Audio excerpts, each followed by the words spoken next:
O mundo unido na guerra contra o coronavírus. E essa é a única manchete que importa.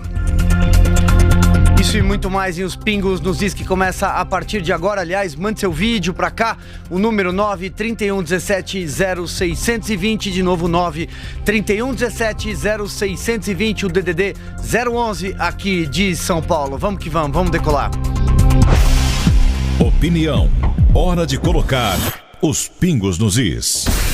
A operadora de saúde Prevent Senior confirmou nessa quinta-feira a quinta morte por coronavírus em sua rede de hospitais. No total, o Brasil já registra 7 mortes pela doença, sendo 2 no Rio e 5 em São Paulo. A Secretaria de Saúde aqui de São Paulo também confirmou o novo óbito nesta quinta-feira à tarde. Trata-se de um homem de 77 anos que residia na capital paulista. As outras 4 mortes em São Paulo foram registradas até quarta, também referentes a moradores da cidade com problemas de saúde anteriores e idades entre 62 e 85 anos. Aqui em São Paulo, as Forças Armadas estão considerando os lugares mais apropriados para construir tendas emergenciais que funcionarão como hospitais em campos de batalha. A região do Parque do Ibirapuera é um dos locais considerados por ser central e o parque por ser aberto, segundo informações do site Poder 360. Os 2 estados considerados mais críticos pelo governo no Sudeste são Rio de Janeiro e São Paulo. E assim, a gente começa o nosso programa. Zé Maria Trindade, começa com você.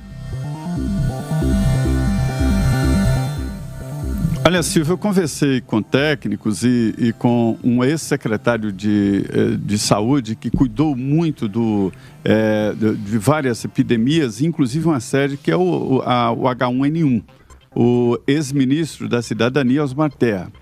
E ele me disse que o surto de coronavírus que entrou ali pela Argentina e pegou o Sul ali logo de cara, assustou no início, porque ninguém sabia exatamente o que estava acontecendo. As pessoas morrendo e os médicos ali perdidos, até descobrirem que se tratava do vírus H1N1 que veio do México, entrou na Argentina, não foi cuidado a tempo e não houve alarde porque havia uma campanha eleitoral, a reeleição da Cristina Kirchner, e aí os motoristas que entravam pelo Brasil e pelo Rio Grande do Sul levaram o H1N1 para o Rio Grande do Sul. E aí ele relata que a situação é muito parecida. E diante da sua experiência, ele como secretário de saúde que cuidou do H1N1, ele diz que a cura do vírus antigo com esse agora, do coronavírus, é muito parecida. Só que o H1N1 não pegou assim de cara muitos idosos, porque os idosos tinham uma vacina natural que era uma resistência cruzada de uma outra gripe, né? Lá atrás, que aconteceu lá atrás ainda, quando eles ainda eram jovens e houve ali, portanto, uma vacinação cruzada, uma resistência cruzada. E aí ele diz o seguinte, não é o fim do mundo, haverá dificuldades, uma grande concentração em UTIs, e ele relata que não é tão complicado montar uma UTI, por exemplo, em tendas assim, é uma cama, um respirador, isso é fundamental, o respirador, e um monitor cardíaco. E aí a coisa anda, né? Ele acha, inclusive, que há exagero em fechamento de cidades inteiras. Silvio, Brasília está parada. Tudo vai fechar por aqui. As escolas, academias já estão fechadas. Os comércios, parques da cidade. Então a cidade parou por aqui, viu? Brasília virou a cidade do poder virtual. Meu caro Augusto Nunes, suas primeiras considerações. Bom, não é hora de ficar lembrando coisas tristes aí que ocorreram e que, se evitadas, poderiam amenizar um pouco a situação, abrandar um pouco a situação. Por exemplo, nós passamos boa parte da nossa vida aí advertindo os governos de que não fazia sentido o Brasil organizar os Jogos Olímpicos e a Copa do Mundo praticamente na mesma época, quando havia tantas urgências a atender. Hoje, os estádios de futebol construídos estão vazios em consequência da epidemia de coronavírus, e o único aproveitamento que se pode dar a eles, a única utilidade que eles podem ter é a transformação desses hospitais aí, se a epidemia se agravar, em hospitais improvisados. É isso aí, aproveitar esse espaço. Para isso servem os elefantes brancos construídos no período da euforia inconsistente, né, do Brasil, que atingiu o Brasil aí em períodos do governo Lula e mesmo no primeiro mandato da presidente Dilma. Mas agora a hora é diferente. Agora é a hora de você unir o país em torno de medidas que são básicas, porque estamos travando uma guerra, não é nenhum exagero. E a guerra é o momento da unidade em torno de pontos comuns. Você tem um inimigo comum, você tem medidas a tomar que não podem ser bloqueadas por ciumeiras, disputas políticas antecipadas, interesses eleitoreiros. Isso não pode acontecer agora.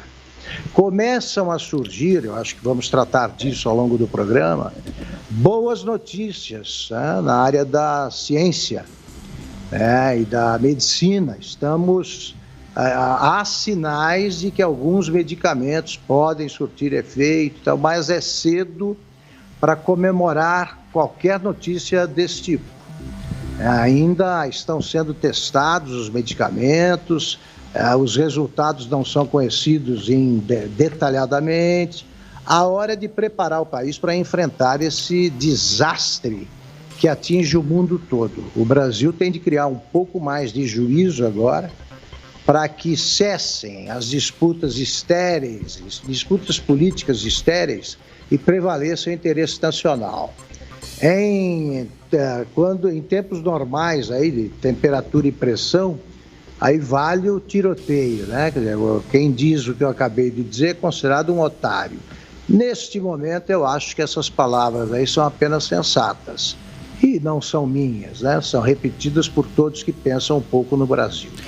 Augusto, me permita então fazer um comentário. Não é otário, de jeito nenhum. Aliás, eu gostaria de fazer suas as minhas palavras. Agora é hora de união.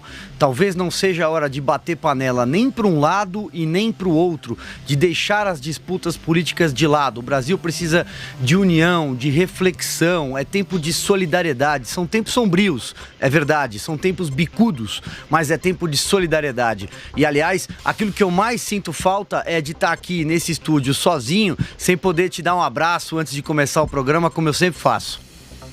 Eu também gostaria muito de estar abraçando você, o Zé Maria, e estamos aqui fazendo a nossa parte para que a epidemia não avance, não vá tão longe quanto foi na Itália, por exemplo, na China, em outros países. Estamos ainda resistindo.